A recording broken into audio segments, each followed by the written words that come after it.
most ridiculously brave thing she had ever done in her entire life. The grand ballroom of the Lux Hotel sparkled as if someone had exploded a jewelry store inside a Tesla showroom. Crystal chandeliers the size of small cars hung from the ceiling. The Italian marble under her feet probably cost more than her entire college education, which, by the way, she was still paying for, and would keep paying until she turned 70 if the interest rate stayed at that apocalyptic level. She wasn't supposed to be here. The navy blue dress she was wearing was borrowed from Maya, the front desk clerk who felt sorry for her. The Macy's tag was still half loose on the inside seam, poking her left rib like a constant reminder. You're a fraud. You're an imposter. You're going to get caught. The badge hanging around her neck? Fake. Well, technically borrowed without express written permission, but any lawyer would still call it forgery. And to complete the disaster combo, the dress had a serious structural issue. The side seam was giving way. Hannah could feel the fabric slowly splitting with each breath.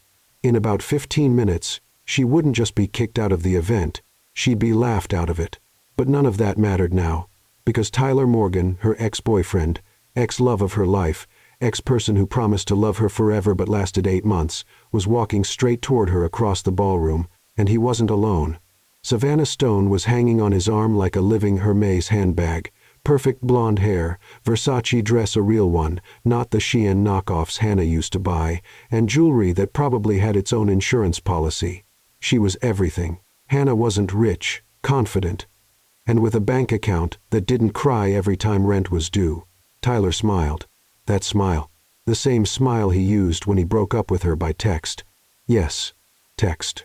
3 weeks before getting engaged to Savannah. Hannah, you're amazing, but you don't have ambition. I need someone who's on my level. You know, level as if relationships were a video game and she'd been stuck in the tutorial. Now he was 30 feet away. 26. 20. Savannah was already smiling, that smile people give when they're about to be kind to someone less fortunate. Hannah felt panic rise in her throat, like acid reflux after cheap pizza at 3 a.m.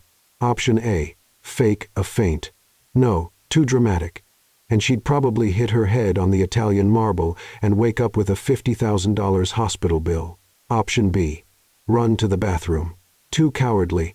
And Savannah would definitely tell everyone, poor Hannah had to run away because she can't stand seeing me happy. Option C. Summon an earthquake. Sadly, not a power she had yet. Option D. That's when she saw him. In the most secluded corner of the ballroom, leaning against the wall like a Greek sculpture someone forgot to catalog, stood a man. Tall. Very tall. The kind of tall that made you wonder if he played basketball or modeled on runways. A dark gray custom suit that probably cost more than her car, which she had sold 3 months ago to pay her mom's medical bills, but that's another depressing story.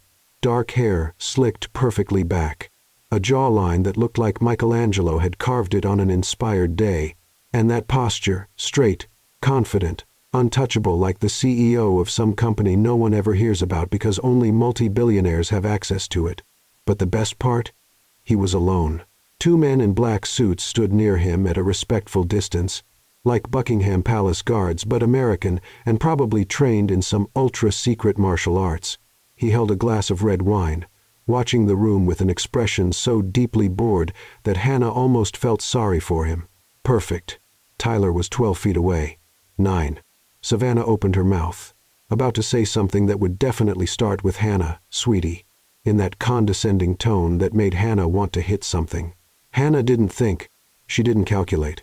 She didn't make a list of pros and cons. She just acted. She crossed the ballroom like she was on a divine mission, which, technically, she was.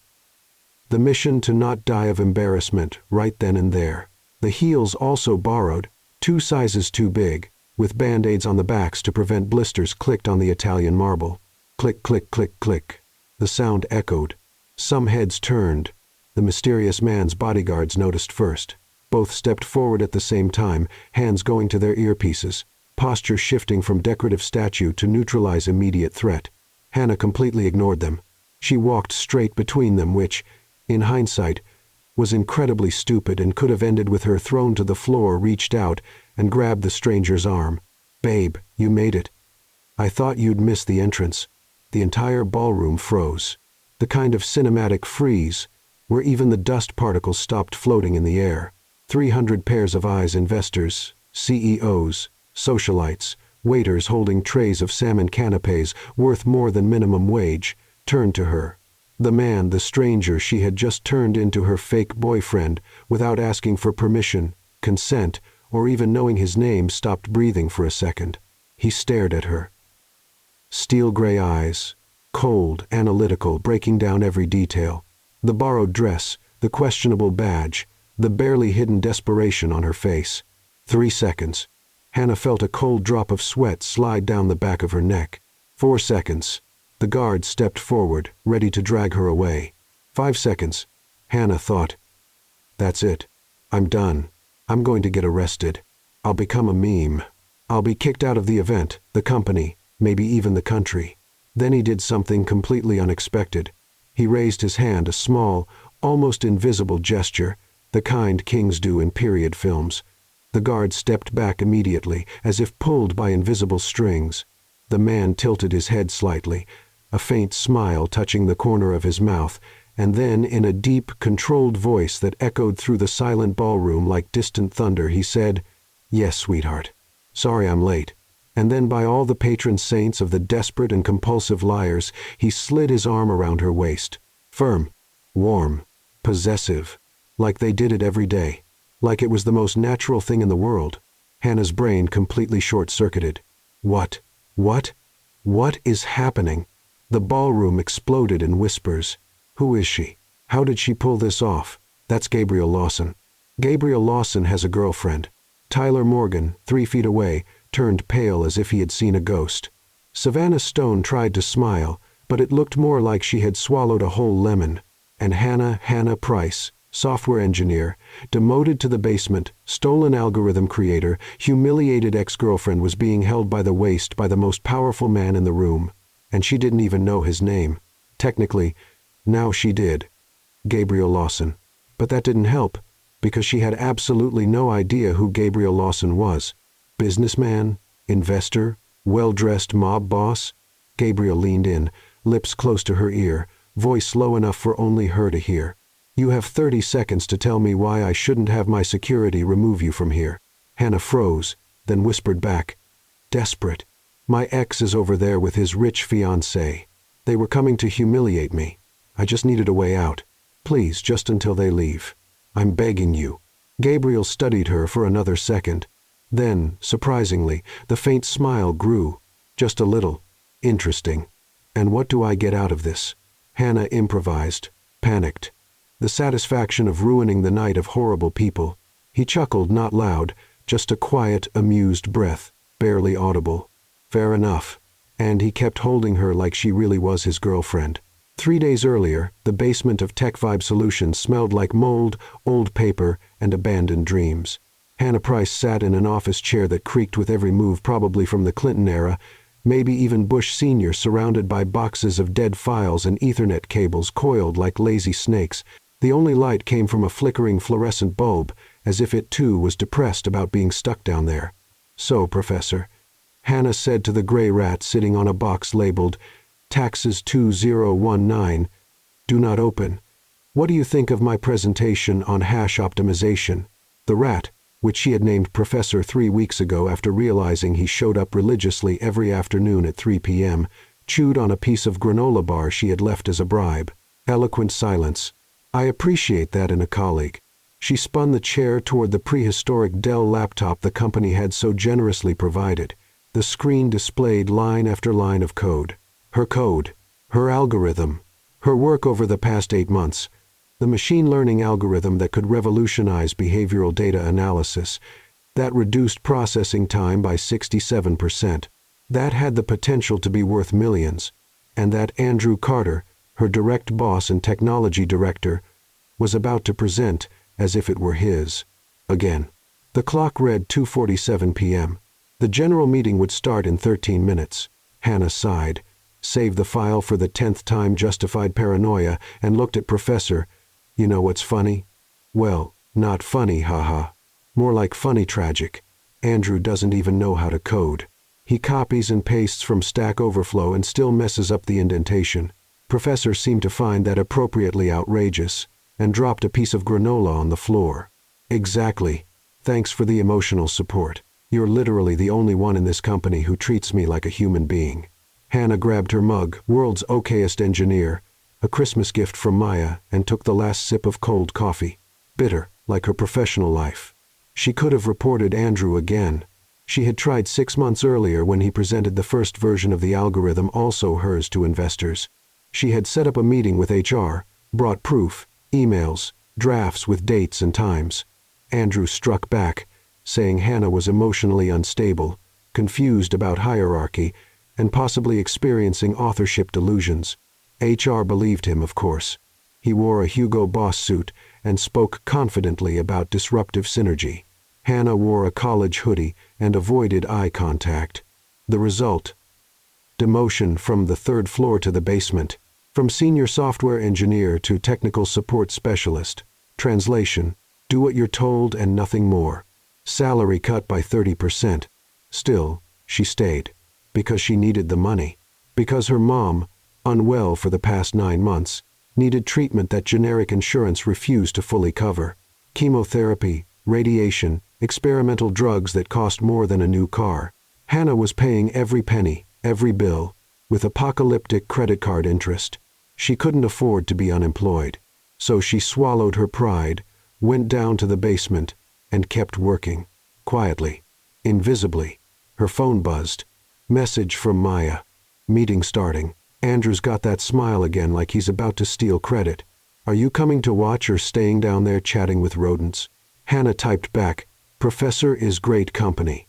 Doesn't interrupt me or steal my work. Fair, but seriously. Come watch. At least to laugh at his face when he lies. Hannah sighed. Technically, she wasn't required to go. No one from the basement ever did. But something inside her, something unwilling to give in, completely wanted to see. Wanted to watch Andrew steal her work live, in high definition, in front of the entire company. Maybe because she needed to remind herself why she felt so defeated. Or maybe because, deep down, she still had a tiny thread of hope that someone would notice the fraud. Spoiler, no one will, her rational mind whispered. But she went anyway. The 3rd floor auditorium was packed. At least 80 employees squeezed into uncomfortable chairs, pretending to pay attention while secretly checking their phones. Hannah slipped into the back row behind a tall colleague who blocked her view. Perfect. Invisible mode on. On the small stage, Andrew Carter adjusted the microphone. Navy suit, red tie, too much hair gel. Smile like a late-night commercial host. Good afternoon, team. He opened his arms as if welcoming everyone into his home. Today is a historic day for Tech Vibe Solutions. Hannah rolled her eyes so hard she almost saw her own brain.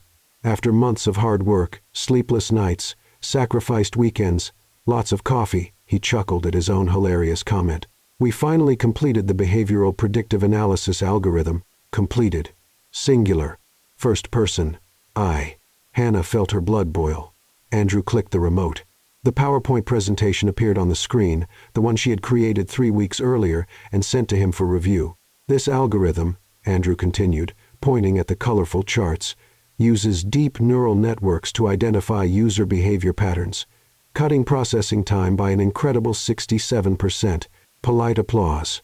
Hannah recognized every slide, every word, every comma. He even used the same joke she had written on slide 7.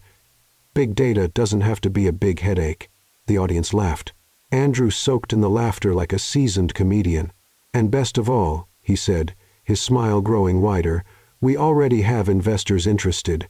We're talking millions in funding, maybe even a future acquisition. More applause. This time genuine. Hannah felt something strange in her chest, a mix of anger, desperation, and hysterical laughter. She laughed softly, a laugh of disbelief. Unreal. The coworker in front of her turned around, confused. Hannah swallowed the laugh and pretended to cough. Andrew wrapped it up. Thank you to the team who supported me through this journey. Together, we're unstoppable. Team. Hannah wasn't even mentioned. Of course not. She was in the basement. Technical assistant. Nobody. Invisible. The meeting ended. Employees congratulated Andrew, handshakes, pats on the back. Hannah walked out through the side door, went down the stairs, and returned to the basement. Professor was still there, now sleeping on top of the box. She sat down, opened her laptop, and looked at the code on the screen. Her code. Her creation. Stolen again. And she couldn't do anything, because she needed the paycheck, because she needed her mom to stay alive. So Hannah did what she always did, swallowed the injustice and kept working. But this time, something felt different. She saw the digital invitation in her inbox, the app's launch gala at the Lux Hotel. Black tie. Executives and investors only. She wasn't invited, of course. But she looked at the screen, at the algorithm, at the work Andrew was about to turn into millions, and she thought, I built this. I deserve to be there even if no one knows it. So she opened her calendar and made a mental note. Friday, 7 p.m. Maybe it was time to stop being invisible, even if it was just for one night. Maya Santos had two remarkable talents: getting free coffee at any Starbucks in town and faking corporate badges without leaving a trace. Done, Maya said, handing her a laminated badge with a photo of someone named Jennifer Morrison, external consultant. You're Jennifer now. Congratulations on the promotion. Hannah held the badge like it might explode. This is a crime, right? Like a real crime. Federal prison kind of crime. Technically, yes. Realistically, only if you get caught, Maya shrugged. And you won't. There are 300 people at this event. You'll just be another well-dressed party crasher. I'm not well-dressed. I'm wearing your dress. That's 2 sizes too small and already coming apart. Maya looked at the navy blue dress Hannah had borrowed last minute from her closet. The side seams were clearly hanging on for dear life. Okay, true. But under low lighting, no one will notice. Just don't breathe too deep. Great tip. I'll hold my breath all night. Exactly. See? You're already thinking like a professional infiltrator. Hannah hung the badge around her neck and looked into the reception bathroom mirror. Hair pulled back in a bun that almost looked intentional. Minimal makeup because that's all she knew how to do. Borrowed heels, 2 sizes too big, with band-aids carefully placed on the heels to avoid blisters. I look like an intern pretending to be a grown-up. Perfect. Half the external consultants have exactly that vibe. Maya adjusted the badge. Now go watch Andrew soak up all the praise he doesn't deserve. Come back and we'll order pizza while you tell me every dramatic detail. Hannah took a deep breath. Mistake. The seam groaned. If I get arrested, will you visit me? Every week. I'll bring cookies. Thanks. You're a terrible but loyal friend. It's on my resume. The Lux Hotel Grand Ballroom looked exactly like the kind of place Hannah had only seen in movies. Huge chandeliers, Italian marble, waiters walking around with trays of appetizers that probably cost more than her electric bill. Hannah entered through the side door. Maya's tactical tip: never go through the front. Security pays attention there. Side doors are always better. She showed the fake badge to the bored security guard at the side door. He barely looked before nodding her in. It worked. I'm officially a criminal now. The room was packed. Executives in suits, women in evening gowns, conversations about market disruption and exponential ROI. Hannah immediately felt like a fish out of water, a fish in a tight dress with a fake badge. She walked toward the back of the room, trying to look confident, until the oversized heel twisted on the red carpet. Hannah stumbled, arms flailing like a bird trying to take flight, and almost fell flat on her face. 3 people looked her way. She recovered miraculously, bent down, and touched the red carpet as if she were evaluating it. Interesting material, she murmured to no one in particular. Definitely synthetic fiber. I'll add that to the technical report. The people looked away, uninterested. Hannah stood up and practically ran behind a marble column, her heart pounding like a heavy metal drum solo. Great, Hannah. First minute, and you almost exposed yourself as a clumsy party crasher. She took a deep breath. The seam groaned again, a constant threat. From her hiding spot behind the column, she watched the ballroom. Up ahead, on a small improvised stage with a microphone, there he was. Andrew Carter, impeccable gray suit, smiling and gesturing energetically as he spoke with a group of investors, men with gray hair and Rolex watches. Hannah couldn't quite hear what he was saying, but she could see the investors nodding, clearly impressed. One of them patted Andrew on the shoulder, laughing at something he said. Hannah felt her stomach turn. Then the microphone came on. "Good evening, ladies and gentlemen," Andrew began, his voice echoing through the entire hall. "Thank you for being here tonight to celebrate the official launch of Sync Pulse Analytics." Polite applause. Hannah recognized the name. Her original name for the project had been Pulse Sync. Andrew had just flipped it because it sounded more professional. "This algorithm," Andrew continued, pointing at the slides behind him, "represents months of dedicated work, sleepless nights, and the passion of a united, committed team." Team. Hannah looked around. She saw a few co-workers from the third floor, analysts, product managers drinking champagne and waving. None from the basement. None were her.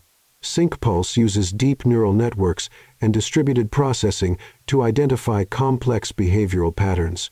Hannah recognized every word, every line. It was like hearing someone tell her life story, just with the names changed. "I created this," she thought, her hands clenching into fists. Me. Alone in the basement with a rat as my only audience. For 1 second, a sharp, intense second, she thought about walking up there, grabbing the microphone, shouting, "I made this!" Not him. Me. Exposing everything. But then she looked around at the investors, at the executives, at Andrew, confident, smooth, respected, and at herself. An outsider, in a borrowed dress that was about to rip, wearing a fake badge. Who would they believe? The respected CTO or the demoted basement engineer who had snuck into the event? "Coward," she whispered to herself. The word hurt more than it should. Andrew ended his speech to more applause. Investors surrounded him, handshakes, wide smiles. Hannah turned to leave. Maybe this had been a mistake. Maybe she should just go home, back to the basement, back to safe invisibility. That's when she saw it. Perfectly styled blonde hair, a blue suit that screamed, "I make 6 figures a year," a too confident smile. Tyler Morgan, her ex-boyfriend, crossing the ballroom, and hanging on his arm in a red Versace dress and jewelry that sparkled like warning signs, Savannah Stone heading straight toward her. Tyler Morgan moved through the gala like he owned the place. Broad shoulders, confident grin, navy blue suit, probably worth more than 3 months of Hannah's rent. And hanging on his arm like a living product accessory, Savannah Stone. Blonde hair in perfect waves that defied both gravity and humidity.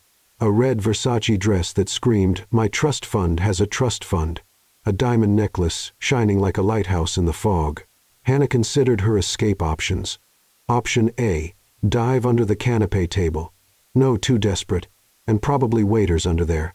Option B, fake a heart attack. Too dramatic, and she couldn't act.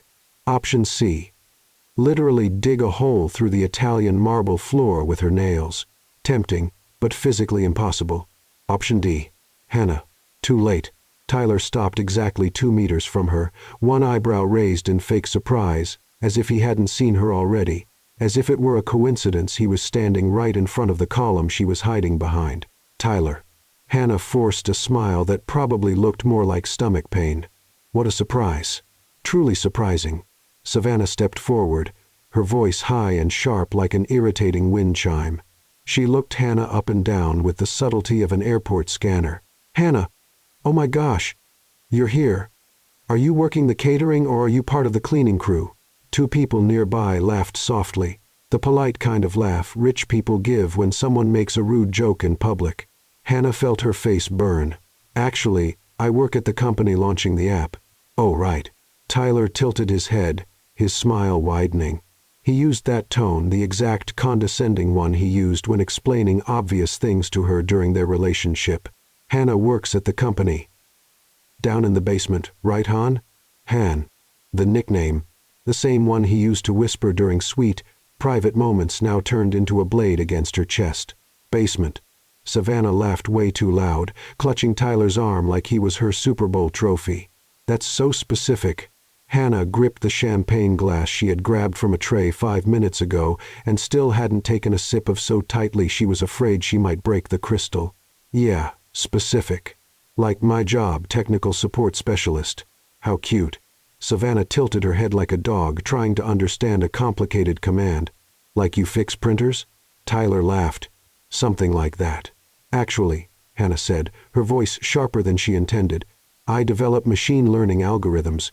But yes, I fix printers too. I'm versatile."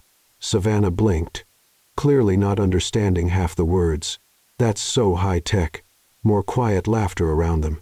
Hannah noticed they were drawing a small audience, now 3, 4 people paying attention, waiting for the next round of public humiliation. Tyler stepped closer, way too close, deliberately invading her personal space. "So, Han, did you come alone, or did you bring someone?" The question had layers. "Are you still alone? Are you still the same unambitious girl I left? Haven't you moved on?" Hannah swallowed. "I came to work. Professional networking." Of course, of course." Tyler nodded like a teacher pretending to believe a bad excuse. "Makes sense." Savannah leaned in, her voice low but loud enough for the mini crowd to hear. "Tyler told me you two dated. That's so sweet. A college thing, right?" "College thing. They broke up 6 months ago." Hannah was 27. It wasn't a college thing. It was 2 adults building something real until one of them decided to trade her for an heiress. But Savannah said it like Hannah was some high school crush Tyler got over once he discovered cars and beer. "Yeah," Tyler agreed, looking at Hannah with something between pity and amusement. "It was a phase. A phase. 8 months. Meeting each other's families. Talking about the future. Planning a trip to Seattle that never happened. All reduced to phase." Hannah took a deep breath. The dress scene groaned, a constant threat of structural disaster. "Well," she said, trying to sound casual, "phases end. Like yogurt expiration dates." Tyler frowned. "Did you just compare our relationship to yogurt?" "Yes. Both were good at first, but went sour and had to be thrown out." Savannah let out a sharp laugh. "She's funny, Tyler. You didn't tell me she was funny." "Yeah, hilarious." Tyler wasn't laughing. Hannah took the opening. "But congratulations on the engagement. I heard it happened really fast, like light speed fast. 3 weeks after you broke up with me." Savannah stopped laughing. Tyler adjusted his tie. "Hannah, it wasn't like—" "No, no hard feelings." Hannah raised the glass in a fake toast. "Honestly, I hope you two are very happy. You found someone on your level." She used his word, the same word he had thrown at her in a text when he ended things. "I need someone on my level." Tyler got it. His jaw tightened. "Exactly," Savannah said, completely missing the irony. "Tyler deserves someone who understands him. Someone with ambition." Ambition. Tyler's second favorite word. Hannah felt something burning in her chest, not anger. Worse. It was public humiliation mixed with a pathetic desire to prove she was worth something. "Ambition," Hannah repeated, her voice steady. "Of course. Like working underground, building technology worth millions while other people take the credit. So unambitious." Tyler shrugged. "But no one knows it was you, right? So technically, it doesn't count." The words hit like a punch to the stomach. "No one knows. It doesn't count." Savannah glanced at her diamond-covered Apple Watch. "Honey, shall we? I want to meet that investor from Dubai you mentioned." "Of course, baby." Tyler kissed her forehead, a possessive, performative gesture. Then he looked at Hannah one last time. "It was good seeing you, Han. Take care, okay?" The tone was almost kind. Almost. But underneath it was that final layer of condescension. "Poor thing. Still fighting alone while I climb higher." They walked away, Savannah laughing at something Tyler whispered in her ear. Hannah stayed where she was, alone behind the marble column. The small audience scattered, going back to their conversations about ROI and disruption, and Hannah held the champagne glass, took a deep breath, the seam of the dress groaned loudly this time, and tried not to fall apart in public. "No one knows it was you, so it doesn't count." The words echoed. Maybe Tyler was right. Maybe she was invisible. That's when she saw him again in the farthest corner of the room, leaning against the wall like someone serving a social sentence.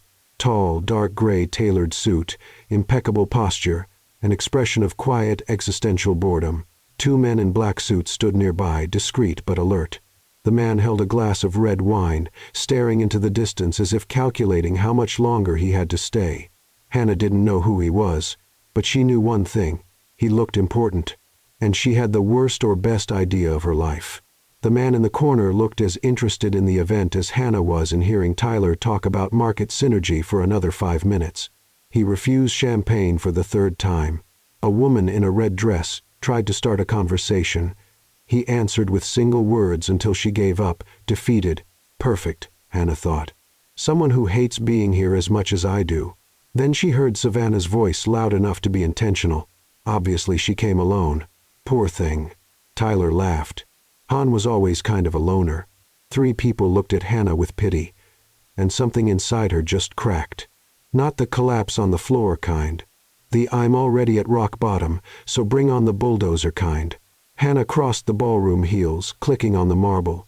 Seams of the dress protesting walked right past the man's security and grabbed his arm. "Babe, you made it." "I thought you'd miss the entrance. We already know what happened next." The ballroom froze. Security moved forward. He raised his hand and they stepped back. He slid his arm around her waist and said, "Yes, sweetheart. Sorry I'm late."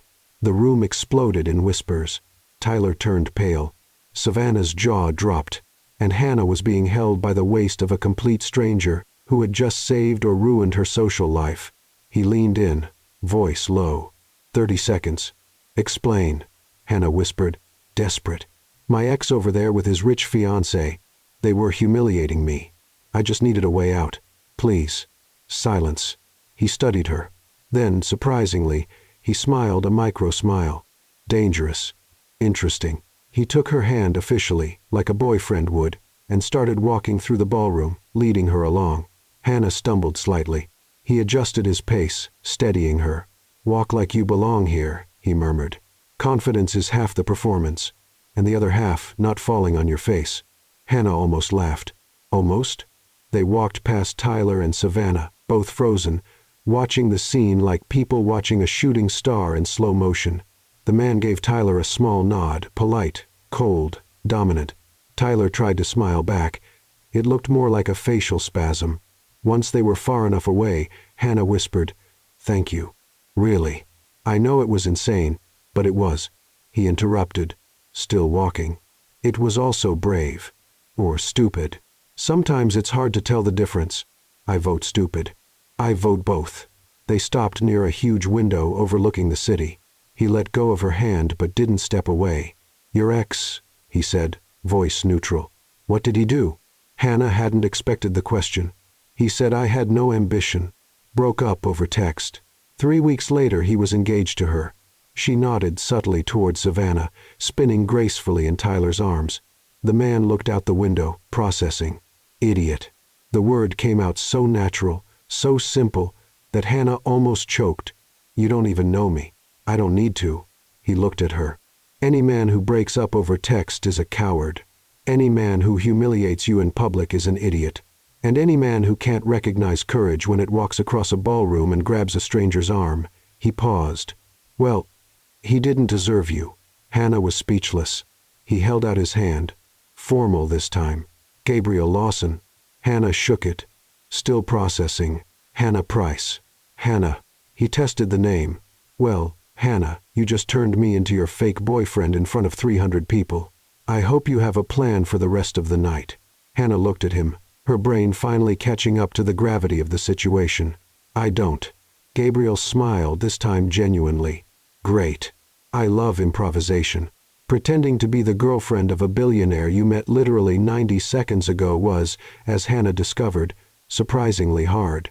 Especially when he had the posture of someone used to commanding Wall Street boardrooms, and she had the posture of someone used to talking to rats in the basement. Gabriel kept his arm firmly around her waist, not uncomfortable, but definitely present, like he was claiming territory. Hannah tried to look natural, failed miserably. "So," she began, her voice coming out weird and high. "Are you enjoying the event?" Gabriel looked at her, one eyebrow slightly raised. "You really want to make small talk right now? I don't know what to do. I've never pretended to be anyone's girlfriend before. First time for everything." A middle-aged woman, hair in a tight bun, pearl necklace the size of quail eggs, approached. She looked at Hannah with thinly veiled curiosity. "Gabriel, darling." The woman smiled, teeth too white to be natural. "It's been so long. And who is this charming companion?" Gabriel didn't hesitate. Margaret, this is Hannah, my girlfriend. The word hit like a nuclear bomb at a children's birthday party. Margaret blinked 3 times. Processing. Girlfriend? But you always said relationships were complicated. Yes, Gabriel interrupted smoothly. Hannah changed my perspective. He looked at Hannah with something that almost resembled genuine affection. Almost. Hannah forced a smile and waved. Hi. Yes, that's me. The perspective changer. Margaret laughed, a sharp sound like a bicycle horn. How wonderful. How did you two meet? Silence. Hannah hadn't prepared a backstory. Neither had Gabriel. They looked at each other, shared panic moment. Then Gabriel said casually, At work. At the gym. Hannah added at the same time. Pause. Margaret frowned. She works at my gym, Gabriel corrected, without missing a beat. Personal trainer? Hannah almost choked but nodded. Yes, I train people physically with weights and cardio. How interesting. Margaret looked Hannah up and down, clearly trying to imagine her lifting anything heavier than a laptop. You must be very dedicated. Oh yes, super dedicated. I lift things. Heavy things. Gabriel squeezed her waist lightly, half warning, half stifled laugh. Margaret said goodbye, still glancing back curiously as she walked away. As soon as she was out of earshot, Hannah whispered, Desperate personal trainer? Seriously? You said gym. I panicked. And you said work. How does that turn into personal trainer? Improv, Gabriel said, completely calm. I thought you'd appreciate creativity. I appreciate not being exposed as a compulsive liar. He almost smiled. Technically, you started the lie. I'm just expanding the narrative. Another couple approached a man in a pinstriped suit, a woman in a gold dress that sparkled like a disco ball. Gabriel Lawson, the man said, shaking his hand enthusiastically. I heard you closed the deal with Apex Industries. Congratulations. Thank you, Richard. Richard looked at Hannah. And this is Hannah, my girlfriend. The woman in the gold dress practically sparkled with curiosity. Girlfriend? Gabriel Lawson has a girlfriend? That's headline news. Hannah laughed nervously. Yes, well, headlines happen. Awkward silence. Gabriel stepped in. Hannah is a software engineer. Finally. Something true. Richard looked impressed. An engineer? What field? Hannah relaxed just a little. This she could talk about. Machine learning. Behavioral, predictive analysis algorithms. Fascinating. The woman leaned closer. Do you work for any well-known company? Hannah opened her mouth, then remembered Tech Vibe Solutions. Andrew Carter, the stolen algorithm. Telling the truth would expose everything. Independent consulting, Gabriel lied smoothly, saving her again. She prefers not to tie herself to just one company. Of course. Creative freedom. They said goodbye. Hannah exhaled, shaking. Thank you again. You're terrible at lying, Gabriel observed, almost amused. I know. That's why I never lie. But you put me in this impossible situation. And you could put yourself there, he corrected. I just agreed to play along. Why? Hannah turned to him, genuinely confused. Why did you agree to this? You don't even know me. Gabriel studied her for a long moment. Then he said, voice lower, because I saw the way your ex looked at you like you were disposable. Pause. And I saw the way you looked at him like it still hurt. Hannah lost her breath. No one deserves to be treated like they're disposable, Gabriel continued. Especially someone brave enough to cross a room and grab the arm of a complete stranger. Hannah felt something strange in her chest warmth, surprise, something dangerously close to hope. You're very philosophical for a billionaire, she murmured. And you're very sarcastic for a personal trainer. This time, she laughed for real. Then the music changed. A classical waltz started to play live orchestra in the corner of the ballroom. The master of ceremonies announced, Ladies and gentlemen, we invite all couples to the dance floor. Dance floor. Hannah froze. Gabriel looked at the dance floor, then at her. Do you know how to waltz? Technically, no. I watched Cinderella about 15 times as a kid, but that doesn't count. It definitely doesn't count. Couples began moving to the center of the room, including Tyler and Savannah, gliding gracefully as if they were in a ballroom competition. Tyler looked straight at Hannah, a teasing smile. I bet you don't have the courage to dance. Hannah felt the heat rise in her chest. Then Gabriel did something completely unexpected. He held out his hand, formal, elegant. "Let's show them how it's done." Hannah looked at his hand, at the dance floor, at Tyler with that awful grin. "I'm going to step on your foot. Probably more than once. I've survived worse." Hannah took a deep breath, took his hand, and everything got worse. Hannah didn't know how to dance a waltz. Technically, she could walk in a straight line without tripping most of the time. So, in theory, she should be able to move her feet in a repeated pattern to classical music. Theory was about to collide violently with reality. Gabriel led her to the dance floor, firm hand on her back, the other holding hers with surprising gentleness for someone who probably signed billion-dollar contracts with that same hand. "I have no idea what I'm doing," Hannah whispered, panicked. "I know. Just follow me." "Easy for you to say. You probably had dance lessons in some European castle. Switzerland. Close enough." Was he joking? Hannah couldn't tell. The music started, soft violins, a melancholy piano, something by Strauss she vaguely recognized from a perfume commercial. Gabriel pulled her into the classic waltz position, his right hand firm on her waist, his left hand holding her right hand slightly raised. "Left foot back when I step forward," he instructed in a low voice. 1, 2, 3. 1, 2, 3. Hannah tried. She took 3 steps, then stepped on his foot. "Sorry," she whispered, mortified. That wasn't part of the revenge plan. Gabriel didn't flinch. "I've survived worse. Keep going." They started again. This time Hannah managed 5 steps before a small stumble. Gabriel adjusted, compensating for her mistake so smoothly no one noticed. "How do you do that?" Hannah asked, genuinely confused. "Practice. And accepting you'll step on my foot at least 3 more times." "Optimistic. I'd say 5. He almost smiled. Around them, other couples were dancing. Tyler and Savannah at the center, of course, spinning in perfect sync as if competing for a gold medal. Tyler looked straight at Hannah, raised an eyebrow. "Look at that. She found someone. What a surprise." Savannah whispered something in his ear, laughing. Hannah felt anger rising. "Breathe," Gabriel said, calm voice. "He wants to see you lose it. Don't give him that satisfaction." "Easy for you to say. You don't have an idiot ex-boyfriend watching you like you're some kind of joke." "True. My exes are no better than to show up. Intimidating. Practical." They kept dancing.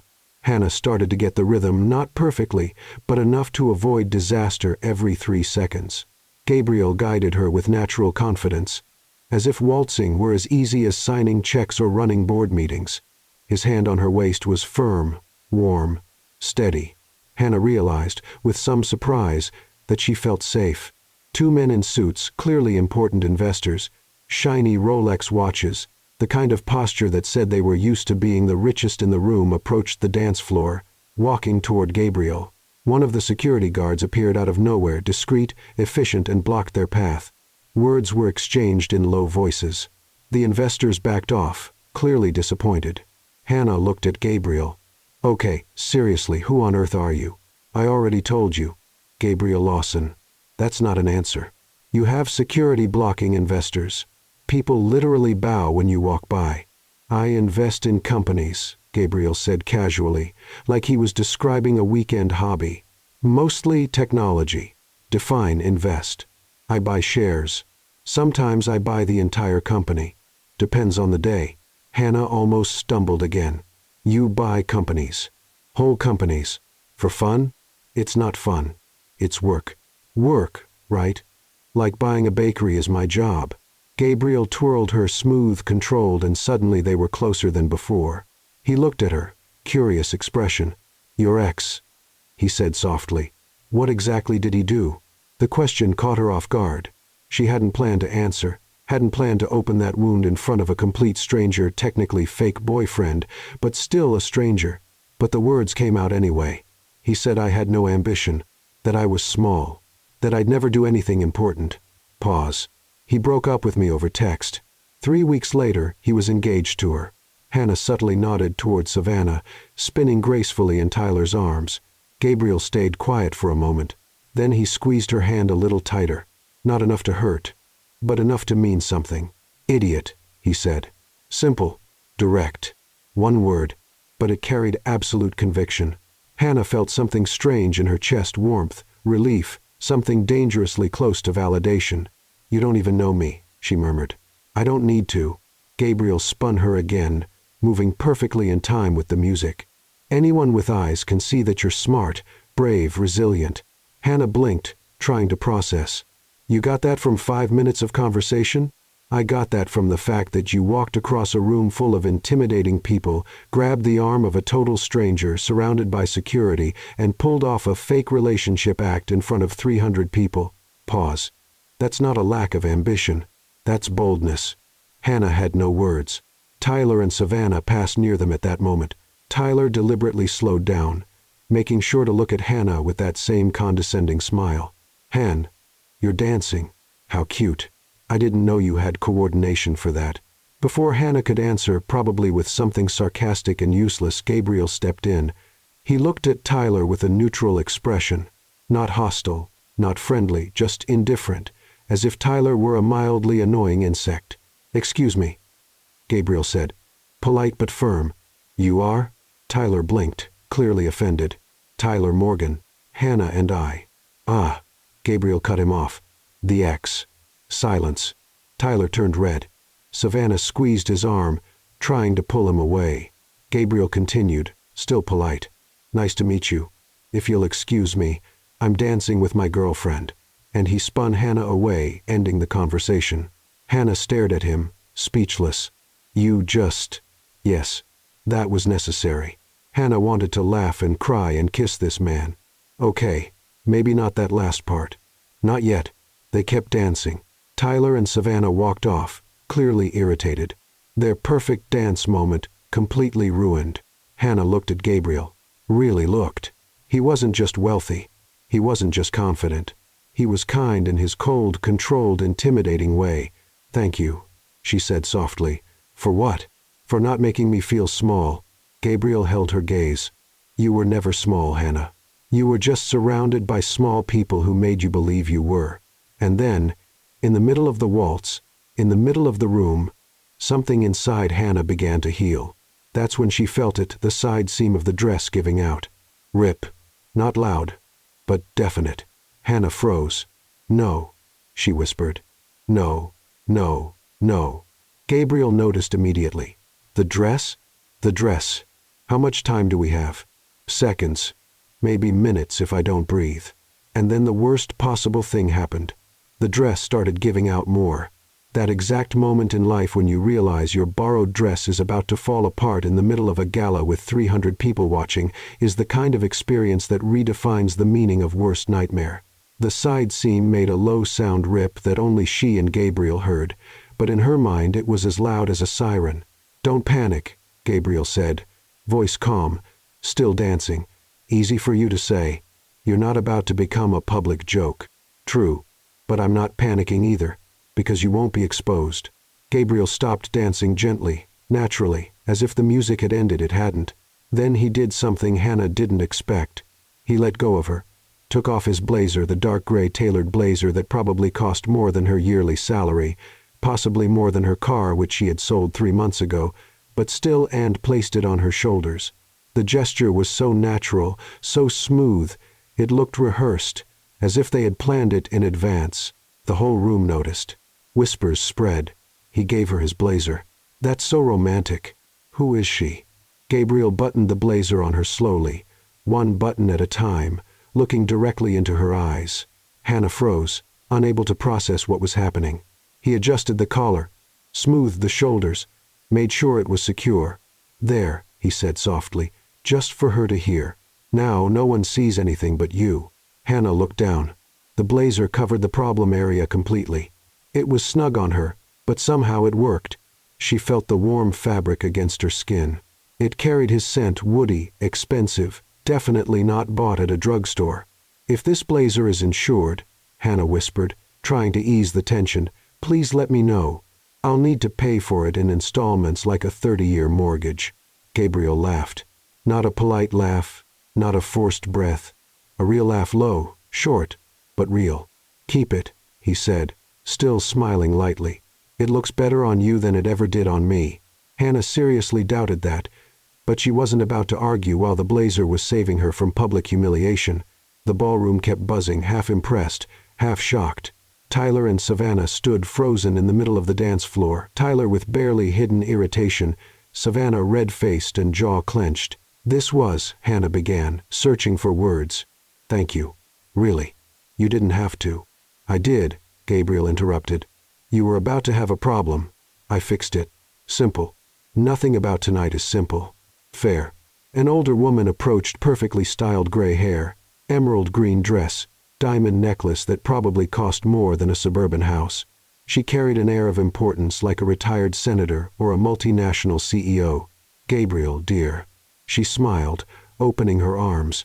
"How long has it been since that dreadful board meeting in Boston?" "Right." Gabriel nodded respectfully. "Senator Williams. Good to see you." "Senator, of course. Because nothing tonight could be normal."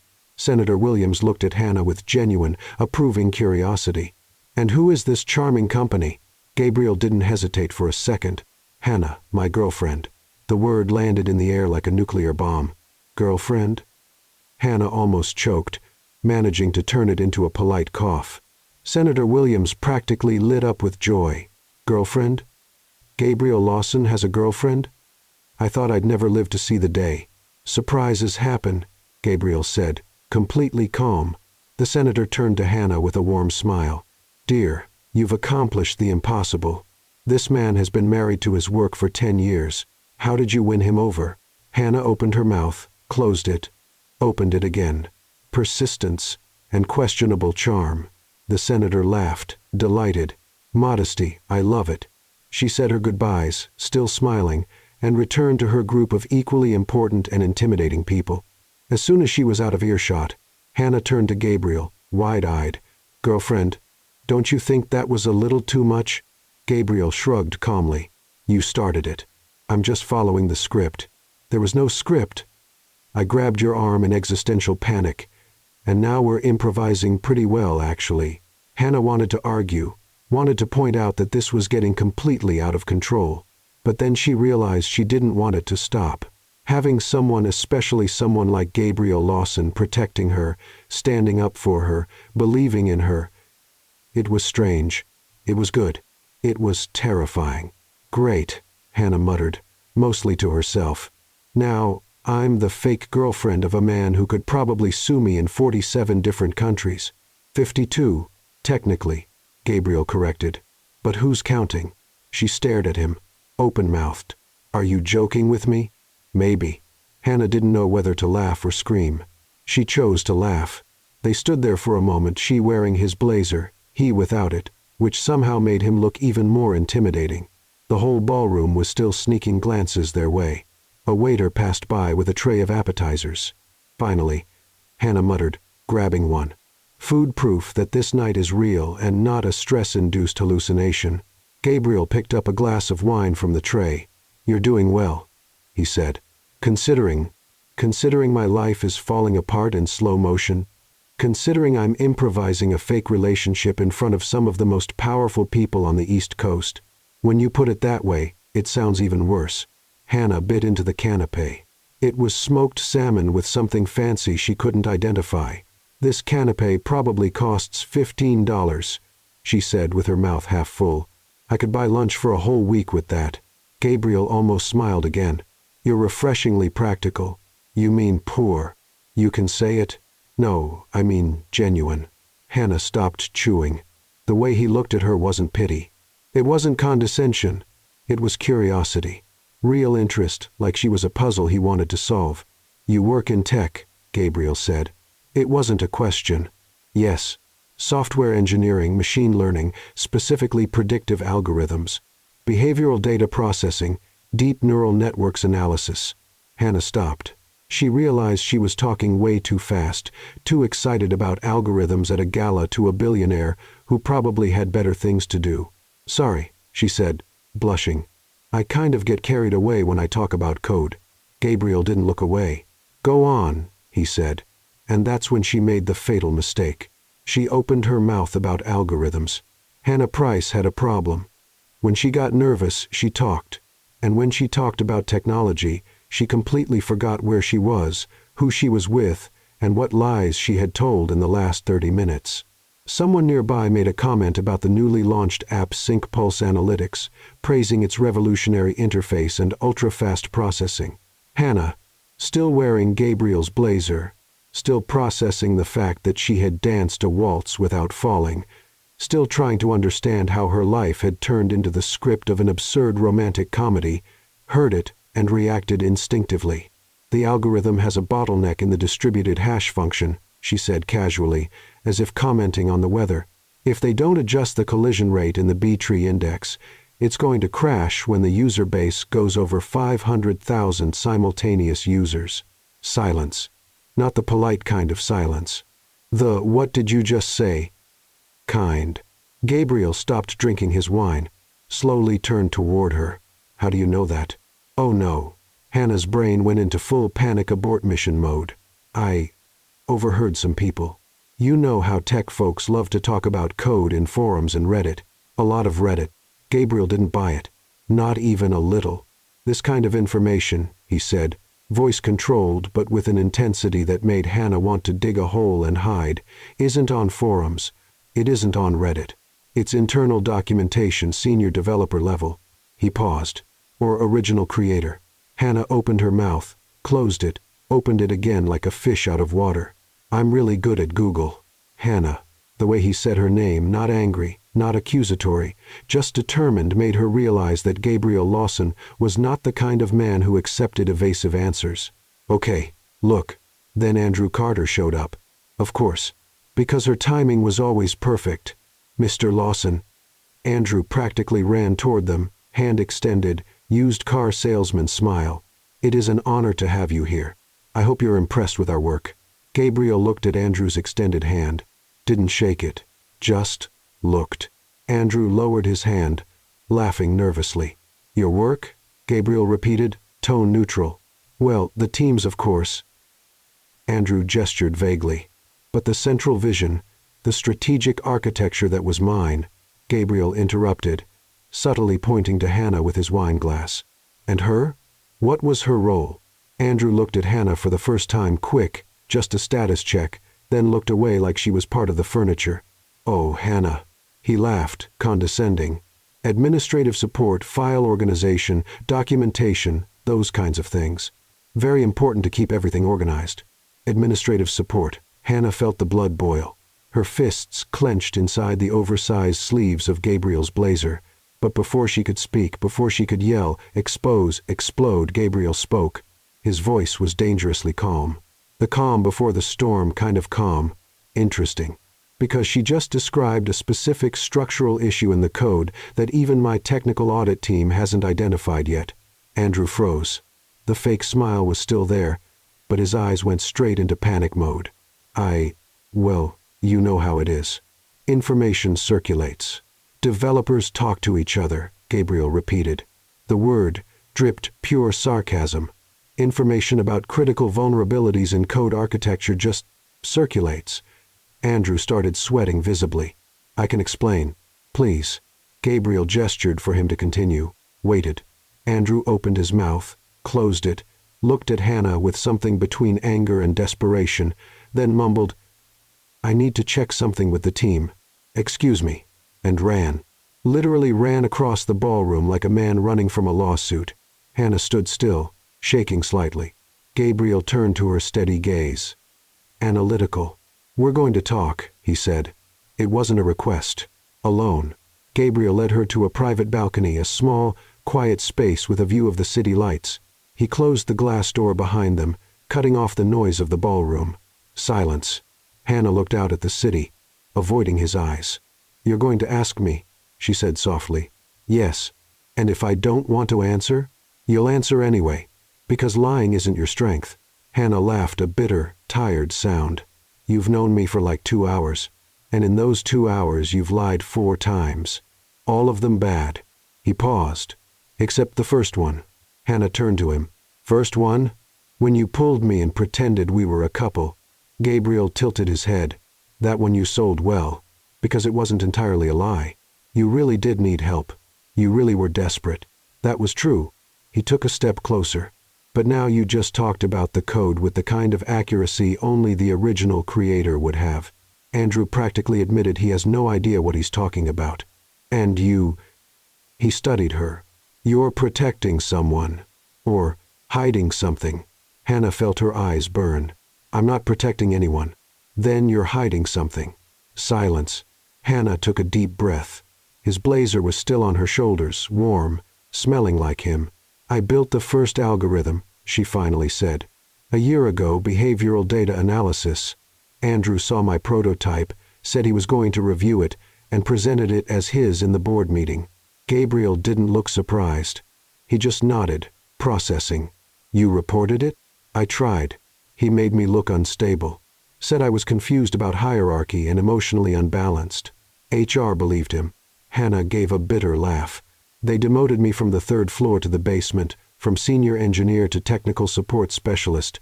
30% pay cut. And you stayed. Because I need the money. My mom's sick.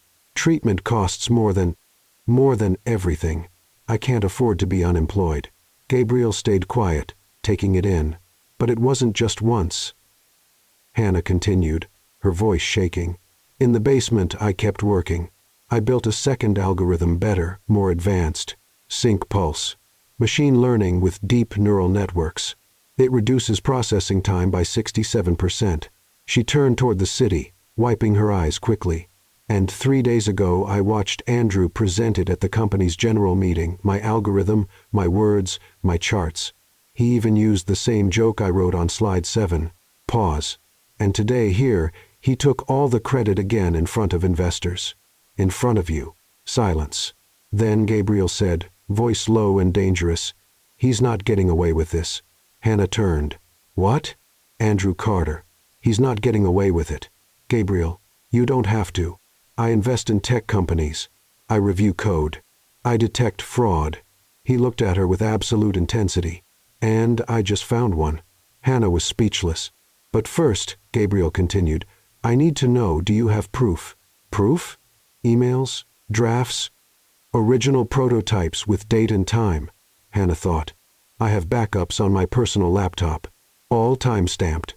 Gabriel smiled. It wasn't a kind smile. It was the smile of a predator who had just spotted prey. Good.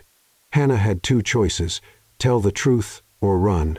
But with Gabriel Lawson, running was never a real option. On Monday morning, Hannah learned that going viral was a lot less fun than influencers made it seem. She arrived at the office at 8:47 a.m., 3 minutes late because she spent 13 minutes looking for a shirt without a coffee stain and immediately realized something was wrong. Very wrong. 3 people stopped talking as she walked down the hallway. 2 receptionists stared at her, whispered, and one showed the other something on her phone. Maya came running, literally running, and pulled Hannah into the nearest corner. You're viral, Maya whispered, eyes wide. What? Maya shoved her phone in Hannah's face. The screen showed a photo of Hannah wearing Gabriel's blazer, the two of them standing on the dance floor, him looking at her with an expression that seemed protective, interested. The lighting was perfect. It looked like a celebrity magazine cover. Below the photo, 17 messages in the company gossip group. Guys, who is Hannah Price? She works here? How? That's Gabriel Lawson. The billionaire Gabriel Lawson. Is she like a secret heiress or a corporate spy or both? Oh no, Hannah groaned. Oh no. No. No. Oh yes, Maya corrected. Way too excited for the situation. You're famous like Cinderella, but corporate edition, with less fairies and more jealous people. This is a disaster. Or an opportunity. Depends on how you look at it. Before Hannah could respond, probably with something pessimistic and realistic, Andrew's secretary, Jennifer 50, permed hair, always looking like she was chewing on a lemon, appeared. Hannah Price. She said the name, like it was forbidden. Mr. Carter wants to see you now. Maya gave her a good luck, you'll need it, face and strategically vanished. Hannah went up to the 3rd floor forbidden territory since her demotion and knocked on Andrew's office door. Come in. Andrew was behind the desk, face red, a vein in his forehead visibly throbbing. His phone was on the desk, screen showing the exact same photo Maya had shown. Sit. It wasn't a request. Hannah sat. You. Andrew began, voice shaking with restrained anger. "Are going to destroy my reputation." Hannah blinked. "Me? How?" "You snuck into a corporate event without an invitation, using fake credentials technically borrowed and pretended to be Gabriel Lawson's girlfriend." Andrew practically spat the name. "Do you have any idea who he is?" "Vaguely. Billionaire. Invests in things. Has intimidating security." Andrew slammed his fist on the table. Hannah jumped. "He was considering buying a stake in this company, and now he's going to think we hire frauds. Technically I work here, so I'm not." "You're an administrative assistant," Andrew shouted. "You organize files. You don't belong at gala events. You don't belong in the same city as people like Gabriel Lawson." Something inside Hannah snapped, not the breakdown crying kind. The enough is enough kind. "Actually, Andrew," she said, calm but with steel in her voice, "it's our event now. Thanks for asking. Gabriel invited me personally. So technically I had more right to be there than you." "You're lying." "Am I?" Hannah stood up. "Or are you just mad because for the first time in a year someone saw me as more than the basement furniture? Stay in your place." "My place?" Hannah laughed, a bitter, tired sound. "You mean the basement? Where you dumped me after stealing my work and making me look crazy when I tried to report it?" Andrew went pale. "I didn't. Twice. Andrew, you stole my work twice. And now you're mad because I went to a party, because someone finally saw me? You're fired." The words fell like a sentence. Hannah felt panic sharp and fast. She needed this job. The money, the treatment, the bills. But then she remembered Gabriel. Gabriel saying he won't get away with it. Gabriel asking for proof. Gabriel possibly on her side. It was a total bluff. Risky. Potentially suicidal. But she was tired. "Try it," Hannah said, voice surprisingly steady. "I'm sure Mr. Lawson will love to hear that you fired his girlfriend without cause." Dead silence. Andrew opened his mouth, closed it, opened it again. You two, you're dating?" "Yes." Surprise. Hannah grabbed her bag. "By the way, he mentioned something about evaluating corporate fraud. Strange, right?"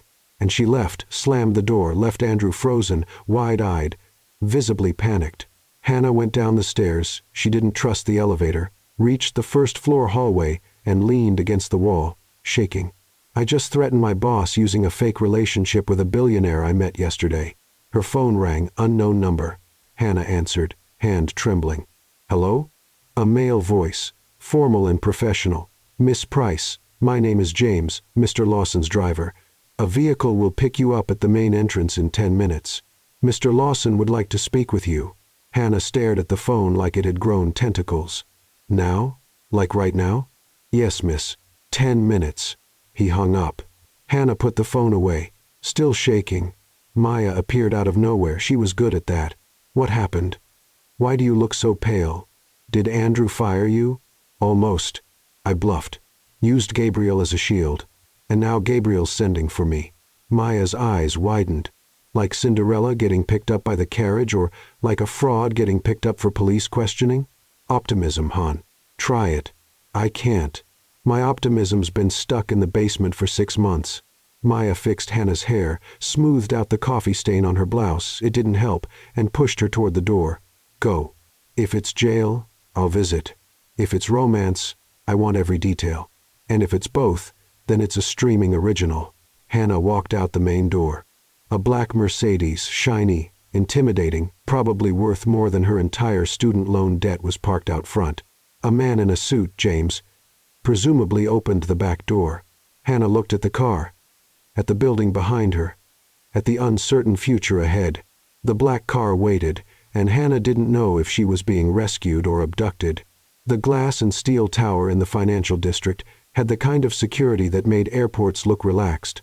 Hannah went through 3 checkpoints, metal detector, retina scanner seriously, and a guard who looked at her like she was a national security threat before finally stepping into the private elevator that went straight to the 42nd floor. 42nd. Hannah lived in a ground-floor 1-bedroom apartment that smelled like mold and had a neighbor who played drums at 2 a.m. Gabriel Lawson had an office in the sky. The elevator doors opened directly into a minimalist lobby, white marble, modern furniture, and a flawless blonde receptionist who looked at her with barely hidden curiosity. "Miss Price." The receptionist smiled professionally. "Mr. Lawson is expecting you. This way." Hannah followed, trying not to look completely out of place and failing miserably. The receptionist opened a pair of glass double doors. Gabriel's office was intimidating, minimalist, clean. One entire wall of glass with a panoramic view of the city. A huge darkwood desk, 2 black leather sofas, no personal photos, no unnecessary decoration, just power concentrated in architectural form.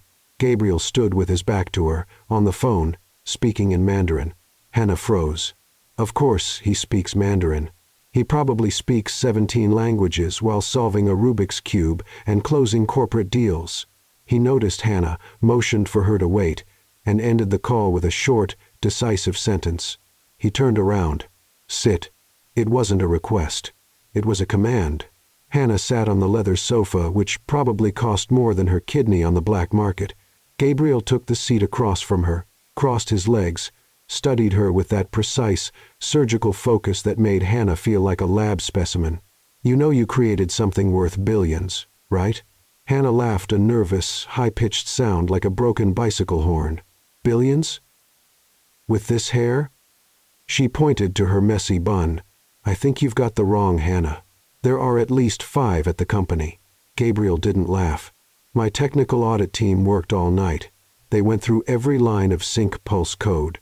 Hannah felt her stomach sink. "And it's yours." Unequivocally. Silence. "Every line of code carries your fingerprints," Gabriel continued. Voice neutral but firm. "Unique logic."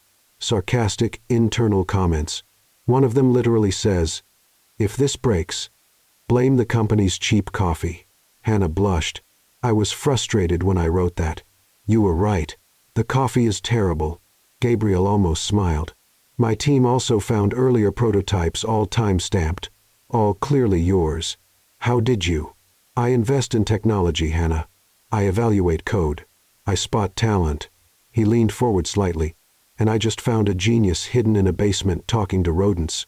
Hannah didn't know whether to laugh or cry. "You investigated my basement?" "I investigated the entire company. And I found that the so-called creative genius Andrew Carter can barely write Hello World without looking it up on Stack Overflow." Hannah let out a laugh, half hysterical, half relieved. "So you believe me?" "I don't believe. I have proof." Gabriel picked up a tablet and slid it to her. Full report, 43 pages of evidence documenting authorship, code style, and inconsistencies in Andrew's claims. Hannah looked at the tablet. At Gabriel. Back at the tablet. "Why did you do this?" "Because I hate fraud. And because you caught my interest." Hannah felt her face heat up. This is a lot." "I have an offer," Gabriel interrupted, shifting back into business mode. "I'm going to invest heavily in Tech Vibe Solutions. Full restructuring. But I have one non-negotiable condition." Hannah swallowed.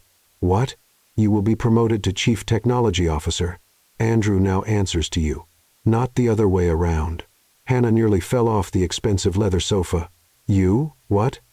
"I can't. He would never. This is... You created an algorithm worth billions. You can. He will. And it's fair. Why are you doing this?" Gabriel stood, walked to the window, and looked out at the city. "Because I invest in competent people. Because I hate when talent gets wasted by fragile egos." Pause. "And because, strangely, I liked being your fake boyfriend."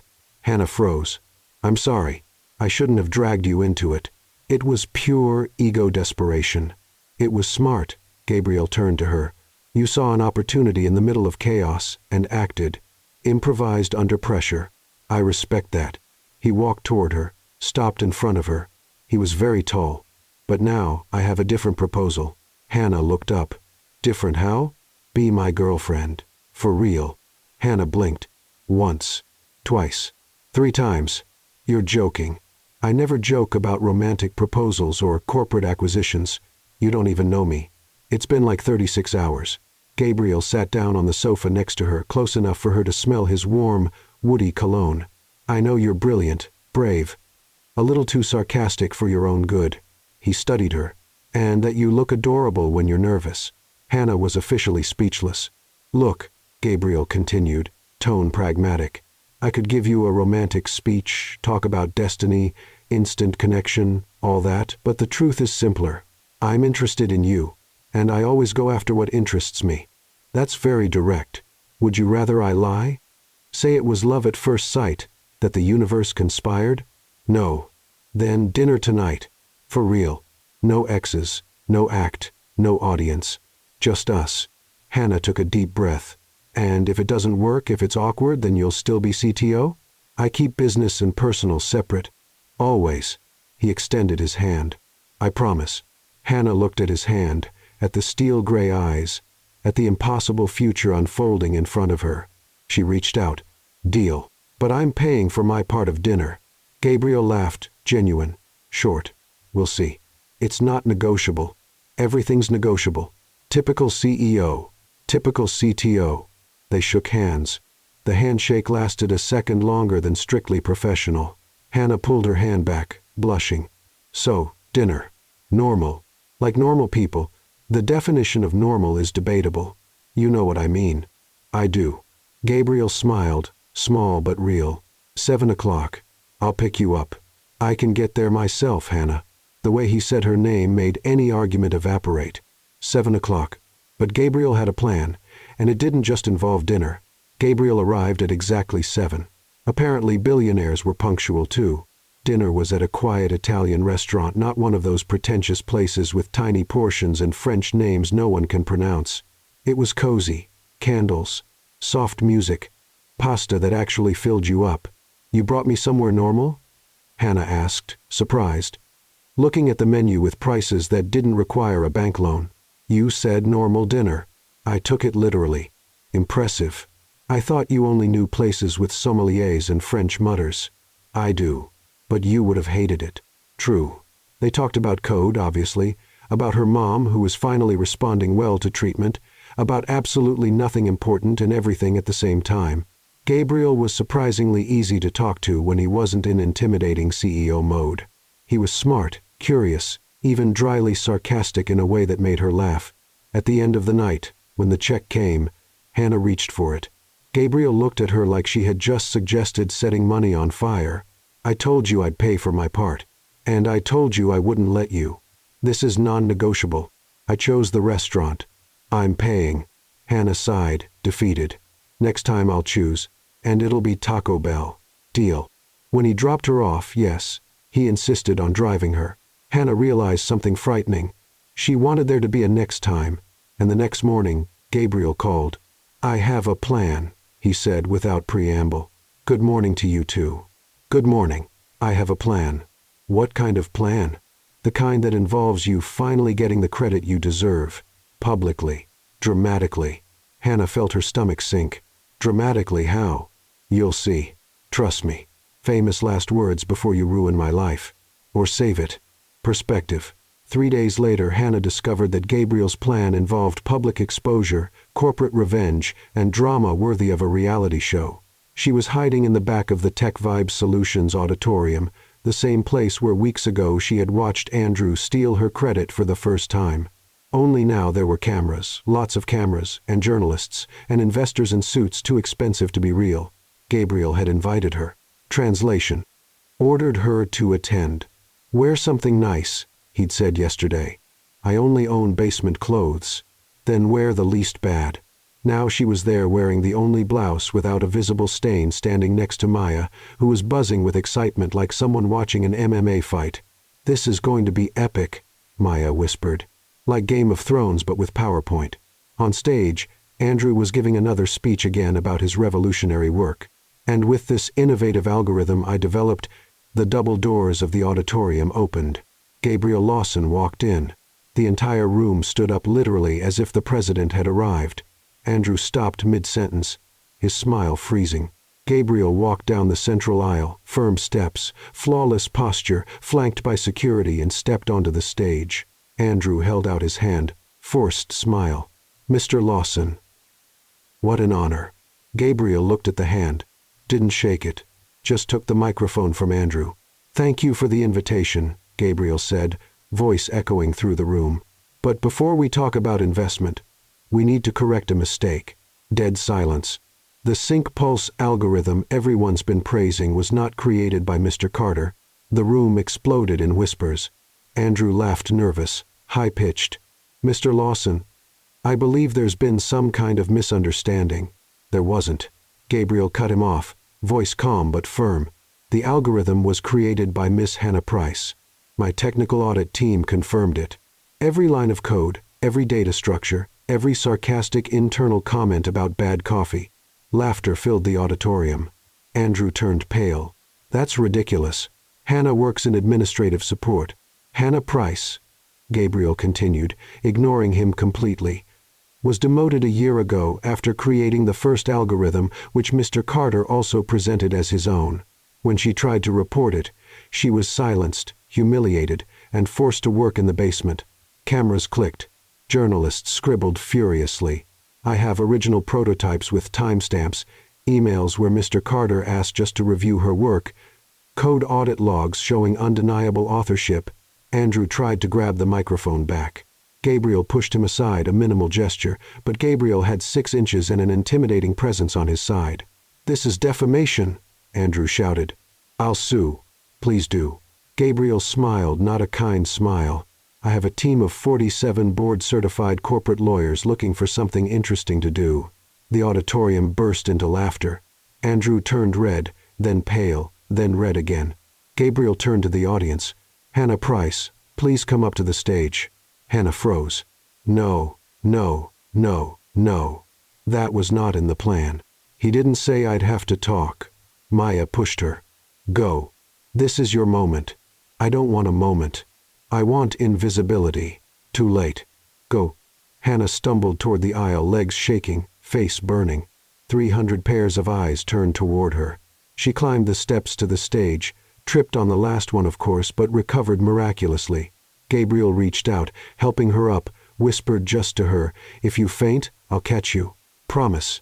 He handed her the microphone. Hannah held it hand, visibly trembling. She looked at the audience, at the cameras, at Andrew glaring at her. Her voice came out shaky. I built Sync Pulse. Alone. In the basement. The silence was focused. I used deep neural networks with distributed processing. The bottleneck was in the hash function, so I implemented optimized B-trees to reduce collisions. That cut processing time by 67%. She took a deep breath, voice growing steadier. People ask why I didn't report it earlier. Because I tried, and I was demoted. Humiliated. Silenced. Because no one believes the basement girl over the man in the expensive suit. Pause. But someone believed me. She looked at Gabriel, and that changed everything. The room erupted in applause. It started hesitant, then grew stronger, then became deafening. Hannah felt her eyes sting. She didn't cry almost, but she felt it. Andrew tried to slip out quietly through the side of the stage. Gabriel stopped him with one word. Mr. Carter. Andrew froze. Before you go, one last thing.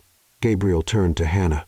Miss Price, do you accept the position of Chief Technology Officer at Tech Vibe Solutions? Hannah blinked. Yes, I do. More applause. And then Gabriel did something no one expected. He pulled Hannah by the waist and kissed her right there in front of 300 people, cameras flashing, reporters shouting questions. The kiss was soft, respectful, but absolutely clear. When they pulled apart, Hannah whispered, stunned. That was not in the script. Gabriel smiled just for her. I tore up the script. Now we're improvising. The room erupted in applause, whistles and flashes. In the back, Tyler and Savannah were furious. Savannah dragged Tyler out, visibly livid. Andrew was escorted out by security, not Gabriel's, but the company's. HR apparently had urgent questions. Maya shouted from the back. I ship you too. Hannah laughed real, relieved, hysterical. Gabriel held her hand. Ready to get out of here? More than ready. They stepped down from the stage together, hand in hand, as the room kept applauding. Outside in the hallway, Hannah finally exhaled. You planned all of this? Yes. Even the kiss? No. That was improvisation. Good improvisation. Thank you. Hannah laughed. Gabriel did too. And then 6 months later, Hannah Price had an office with a window. Not a tiny porthole window, a real window. A full glass wall with a view of the city. Natural light. Air conditioning that worked. An ergonomic chair that didn't squeak with every move. And a nameplate on the door, Hannah Price, Chief Technology Officer. She still looked at the sign sometimes just to make sure it was real. Inside the office, her team, the one she built, she interviewed, she approved, worked in harmony. 5 brilliant engineers who respected her, listened to her, and never, ever tried to steal credit. Sync Pulse exploded. 2 million users, 0 crashes, 67% more efficient than any competitor. And everyone knew who created it. Andrew Carter fired 3 days after the press conference. Currently facing charges for intellectual property theft and corporate fraud. The last time Hannah checked OK, she peeked on the job app. He was seeking new opportunities, corporate code for unemployed and being sued. Tyler and Savannah over spectacularly. He was caught cheating with the personal trainer. A cliché, but deeply satisfying. Savannah posted something very public that destroyed his reputation. Hannah didn't read it. Lie. She read it 3 times with popcorn. Maya promoted to senior receptionist with a 20% raise. Still delivering high-quality office gossip. Hannah's mom in remission, smiling again, making plans for the future. And Gabriel. Hannah was reviewing code line 247 had an annoying bug that had been bothering her for 20 minutes when he walked in without knocking. Because Gabriel Lawson didn't knock. He just entered her space like it was his too. Technically he was the majority investor, but still. Busy? He asked, leaning against the door. Always. Perfect. Let's go out. Hannah didn't even look up. Gabriel, I have a meeting in 15 minutes with the infrastructure team. Cancel it. I can't cancel. I'm the CTO. I have responsibilities. Credibility to maintain. Hannah. Something in his tone made her stop typing. She looked up. Gabriel was holding a small dark blue velvet box. Hannah stopped breathing. Before you make a joke, Gabriel said, voice steady but with a hint of nervousness. Gabriel Lawson. Nervous. Let me talk. He stepped into the office, closed the door. I don't believe in over-the-top romance. I'm not going to propose in a fancy restaurant with a violinist and roses, but I believe in you, in us, in building something real. And then by all the gods of programming, he got down on one knee. Gabriel Lawson, billionaire, CEO, a man who led board meetings without blinking, kneeling in her office. Hannah felt her eyes burn. Hannah Price. He opened the box. Simple, elegant ring. Diamond that shone but didn't scream, will you marry me? Hannah opened her mouth. Nothing came out. And before you answer, Gabriel continued, a nervous smile appearing, know that, 1, I'll support you always, in everything. 2, I'll protect you from anyone who doubts you, verbally, legally, whatever it takes. 3, I'll never, ever take credit for your work. Not by accident, not even as a joke. 4, and I'll love you every day, even when you insist on paying for dinner. Hannah laughed, a mix between a laugh and a sob. You practiced this for 3 weeks? 3 weeks? My lawyers thought it was embarrassing.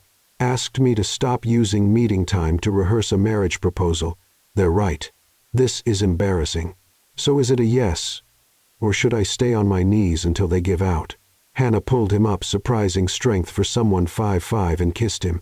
It's a yes. Are you sure? Because, Gabriel, shut up and kiss me again. He did. When they pulled apart, Hannah looked at the ring on her finger. But I'm choosing the wedding cake. Deal. And the flowers. Also deal. And the venue. Hannah, you can choose everything except the honeymoon. That's my territory. Fine. 3 months later, the wedding wasn't at the fancy grand ballroom. It was in a simple garden, wildflowers, trees, natural light, 50 guests max. Hannah wore a dress that did not threaten to rip. Maya personally checked the seams 3 times. Gabriel wore the same dark gray blazer from that night, the one he draped over her shoulders when her dress started to give out. Lucky, he said when Hannah asked. You're sentimental. I'm practical. The blazer worked once. Maya was the maid of honor, pink dress, cried through the entire ceremony. Gabriel's 2 bodyguards, James and Marcus, were groomsmen. They cried too. No one mentioned it. Everyone pretended not to notice. Hannah's mom sat in the front row, healthy, smiling, wiping away tears. Tyler wasn't invited. Obviously. When the pastor said, "You may kiss the bride," Gabriel leaned down and whispered, "You know what surprised me most that night?" Hannah smiled, eyes shining. "That I lied so well? That I found someone real." He kissed her. And this time it wasn't an act. It wasn't strategy. It wasn't a plan. It was love, real, imperfect, built on courage, stolen algorithms, torn dresses, and one desperate moment that changed everything. As everyone applauded, Hannah thought it was worth it. Every second of fear, every moment of shame, every day in that basement talking to a rat because they brought me here. To him, Gabriel whispered, still holding her. "Good thing you grabbed my arm that night," Hannah answered, laughing through tears. "Good thing you didn't sue me. I thought about it for 2 seconds. Seriously? No. But it makes a better story if I say yes." They laughed because now, finally, they could. At the reception hours later, while they were cutting the cake chocolate with ganache Hannah's choice, Maya walked up. "So Tyler posted today." Hannah raised an eyebrow. "And?" "He's rediscovering himself on a solo trip through Europe. All the photos are just him staring thoughtfully at the horizon." Hannah looked at Gabriel, who was talking with her mom, making her laugh. She looked at the ring on her finger, at the friends around them, at the life she built after everything. "Good for him," Hannah said genuinely. "I hope he finds what he's looking for." "You've gone zen." "No. I just realized he doesn't matter anymore." Hannah smiled. "He was just the prologue. Gabriel is the real story." Maya wiped her eyes. "I'm going to cry again." "Please don't. You've already soaked 3 tissues." Gabriel came back, slipped his arm around Hannah's waist. "Everything okay?" "Perfect. Ready for the honeymoon?" "That depends." "Where to?" "Surprise." "Gabriel, do you trust me?" Hannah looked at him, at the man who believed in her when no one else did, who fought for her, who saw her. Always. And they walked out together to somewhere dreamy. Because sometimes the best stories begin with desperate lies at a gala event and end with truth. From a desperate lie in a ballroom to the altar. Fruitable.